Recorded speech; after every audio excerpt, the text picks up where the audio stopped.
प्यारे बहनों और भाइयों, मेरा नमस्कार स्वीकारो। देखिए, आज हम आपके लिए बता रहे हैं जो नैमिषारण्य में कथा जो सुनाई थी सूत जी महाराज, उनकी उत्पत्ति के विषय में कि उनकी उत्पत्ति कैसे हुई थी। तो देखिए, उनकी उत्पत्ति जो है विद्वान जो है पंडित हवन के द्वारा इंद्र को सोम रस की आहुति दे रहे थे। किसको? इंद्र को, जिनको क्षत्रिय माना जाता है। तो भूलवश उसमें बृहस्पति की आहुति मिल गई उस सोमरस में, यानी उसका भाग या अंश मिल गया था। तो वो आहुति जब दई तो वहाँ से अग्निकुंड से सूत जी की उत्पत्ति हुई है। तो इनको माना जाता है कि भाई पिता क्षत्रिय है और माता ब्राह्मणी है। अब इसमें आप किस तरह से माता और पिता मानते हैं, वैसे वो अग्निकुंड से उत्पन्न हुए थे। तो इस तरह से उनकी उत्पत्ति हुई है और वो भगवान वेद व्यास जी के शिष्य रहे हैं और उनको रोमहर्षण भी कहा जाता है। तो वो जो है नैमिषारण्य में जब कथा सुना रहे थे तो कहने का मतलब ये है कि बलदाऊ महाराज वहाँ पर चले गए थे जिस समय पे वो सूत जी कथा सुना रहे थे। तो कथा सुना रहे थे तो कथा में उनका मान सम्मान नहीं करा, यानी वो सूत जी अपने आसन से नहीं उठे। इसीलिए दाऊ जी महाराज ने या बलराम महाराज जी ने अपना अपमान समझा और उनकी मौत कर दी थी। सप्ताह से वहाँ कोई लेना देना नहीं था कि वो सप्ताह बांध रहे थे इसलिए क्रोध हो गए। वहाँ विषय ये था कि वो आसन से खड़े नहीं हुए थे और उस जमाने में कोई प्रजातांत्रिक कोई व्यवस्था नहीं थी। जो राजा कर देता था वही सर्वोपरि था, यही विधान था। तो आप समझ लीजिए। तो कहने का मतलब ये हुआ कि उनकी सूत जी की जो उत्पत्ति हुई है वो इस प्रकार हुई है। अब उनको कई पुराणों में ऐसा माना जाता है कि भाई पिता क्षत्रिय था, माता ब्राह्मणी थी। ऐसे ही वेद व्यास जी के पिता जो है ब्राह्मण थे और माता जो है मलाह की लड़की थी। तो वहाँ भी ब्राह्मण नहीं माना जाएगा उत्पत्ति में। ऐसे ही सौवर जो ऋषि थे उनके 100 पत्नियां थी, उनमें से एक जो है शूद्र पत्नी थी। उनकी जो उत्पत्ति हुई उनको अहवासी बोलते हैं। तो यहाँ भी ब्राह्मण की जो है उत्पत्ति नहीं मानी जा रही है वेद व्यासी की। वो किसी अन्य जाति से हम उसको संबोधित कर लें या भगवान कह लें और उनको भगवान माना भी गया है।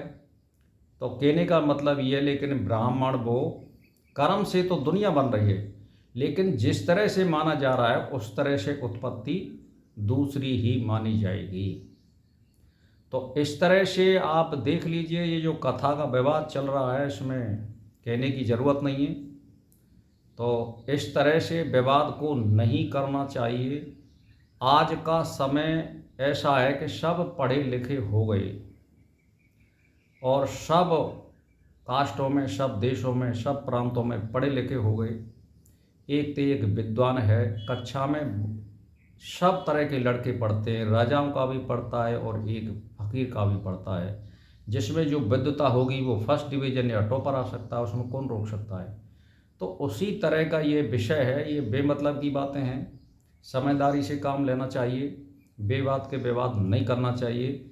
इसमें जाति कुछ नहीं होती है, इसमें विद्वता सर्वोपरि होती है। भाई अंबेडकर जी को प्रारूप समिति का संविधान का जो बना था, अध्यक्ष को बनाया, उनमें विद्वता थी उस समय। उनके मुकाबले में कोई पढ़ा लिखा नहीं था, या कोई पढ़ा लिखा होगा तो आगे नहीं आया है। इसीलिए उनको प्रारूप समिति का अध्यक्ष बनाया गया था, संविधान बनाने वाली का। तो ये सब विषय है जो गलत विषय है, नहीं करना चाहिए। विद्वान साथे काम लेना चाहिए और सबको यहीं पर रहना है, यहीं पर मरना है, यहीं पर जीना है, यहीं पर हमें सारे काम करने। और ये कुछ दिनों के बाद में जब ज़्यादा जनरेशन बढ़ेगी फिर जाने क्या होगा क्या नहीं होगा, कैसा समय आएगा। तो इस तरह से ये विवाद नहीं करना चाहिए। उत्पत्ति गलत तरह से होती है और आज भी यही जो पहले आज से 1500 2000 वर्ष पूर्व हो रहे थे वो कर्म आज भी हो रहे हैं। ऐसे नहीं है कि उत्पत्ति नहीं हो रही है। जैसे आप कर्ण जो है योद्धा थे, उनके बारे में सोच लीजिए। सबको पता है कि वो जो है पांडु के ही पुत्र से और कुंवारी कन्या के वो लड़का हुआ था, लेकिन उसको दबाया गया। उसके माता पिता, कुंती को भी पता था, उसके पिता को भी पता था, माता को भी पता था, और जो सोने के कवच और कुंडल लेकर के बहा गया और फिर उसको सूर्यपुत्र की संज्ञा दे दी गई। तो कहने का मेरा मतलब यह है कि सारथी नाम की और राधे नाम की कोई मल्लाह की या नाव चलाने वाले ने उनको पकड़ लिया, उनका लालन पालन किया, तो माँ भी वो जो है सूतपुत्र कहलाए, जबकि हकीकत में ही वो पांडु के लड़के थे। पीछे सबको मालूम भी पड़ गया था। कृष्ण भगवान सब चीज़ों को जानने वाले थे। भीष्म जी को सारी कहानी की पता थी, वेद व्यास जी को सारी कहानी की पता थी, लेकिन फिर भी उसको दबाया गया। तो ये सब विषय इसी तरह का है, ये बुद्धि का विषय है। बुद्धि से काम करोगे तो कोई विवाद नहीं होगा, और बेवजह से विवाद करना ये जो है विद्वानों का काम नहीं होता है। विद्वता उसी में है, शांति से जिएं और शांति से जीने दो। बड़े और छोटे का मतलब आज के ज़माने में प्रजातंत्र है। जो आदमी बुद्धि से कार्य करेगा या जिसमें जितनी विद्वता है वो वहाँ पर अपने आप पहुँच जाएगा ऑटोमेटिक। तो भाई और बहनों, ये समझ लीजिए, मैंने आप आज के जो उदाहरण दिए उनसे समझ जाइए कि 3 उदाहरण दिए हैं। सूत जी की उत्पत्ति किस प्रकार हुई, वेद व्यास जी की उत्पत्ति किस प्रकार हुई, सौवर ऋषि की जो शूद्र पत्नी थी उससे कौन सी उत्पत्ति हुई। तो वहाँ पर ब्राह्मण नहीं आ रहा है। जब 2 चीज़ों का क्रॉस होगा तो तीसरी जाति उत्पन्न होगी।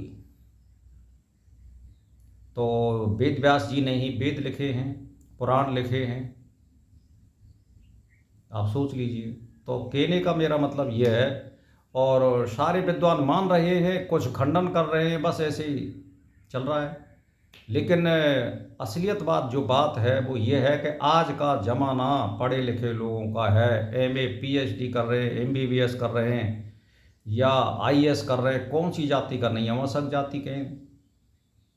तो इसमें कोई वो नहीं है। कथा भागवत इतनी कोई बड़ी चीज़ नहीं है कि इसके लिए बहुत बड़े विद्वान की ज़रूरत है। इसमें केवल चित्तवृत्ति निरोध की बात है असलियत तो, कि कौन जो है इच्छाओं से रहित है, कौन जो है मतलब परमात्मा को चाहने वाला है, यहाँ तो उसकी परीक्षा है।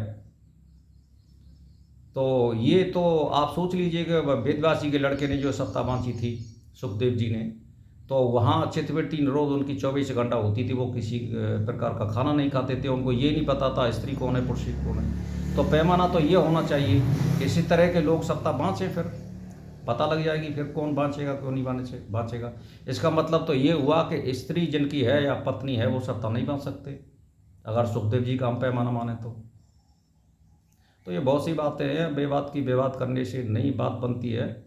तो सुख शांति से रहना चाहिए और दूसरों को भी रहना देना चाहिए। विवाद करने से कोई फ़ायदा नहीं होता है। और मानव का मतलब यही होता है कि वो अपने को कैसे रख रहा है और दूसरों को कैसे रख रहा है, आसपास के माहौल में कैसा रह रहा है। मानव की तलाश का मतलब यही होता है। तो भाई और बहनों, मेरा इसी के साथ नमस्कार स्वीकार हो।